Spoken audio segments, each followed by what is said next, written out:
Good morning mga igat, this is Sheena, your visa DIY buddy and your friendly guide for PH immigration. This after wedding, pwede na akong sumama sa kanya to visit him. And how long?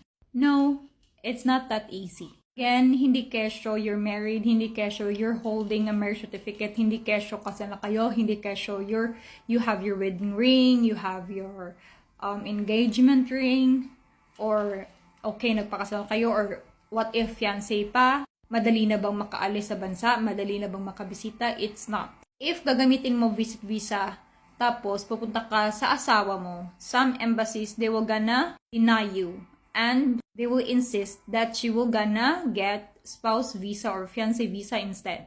Kung fiancé pa. If mag-asawa, then spouse visa. If ganito naman na kesyo, tapos na kayong magpakasal, then you will gonna get spouse visa, then it takes time.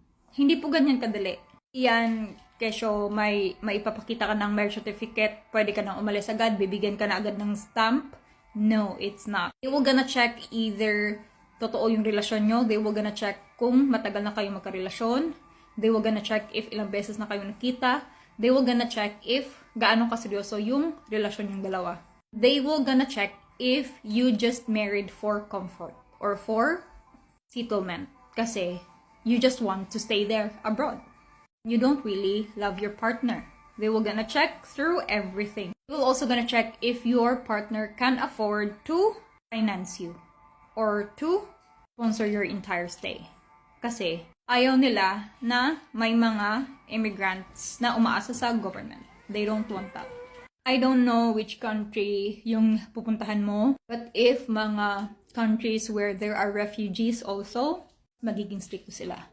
Because they focus on helping the refugees than the immigrants. Uunahin nila yung mga kailangan ng tulong. They will gonna check everything. Hindi po ganun. If how long, it depends sa ibibigay ng embassy sa'yo. Again, they will gonna check all of your qualifications, all of your documents, everything. I-check yan nila. Hindi yan madali. Mas stricto if it's for spouse visa, mas stricto if long stay. I process spouse visa tsaka fiancé visa. Those visas, it takes more time.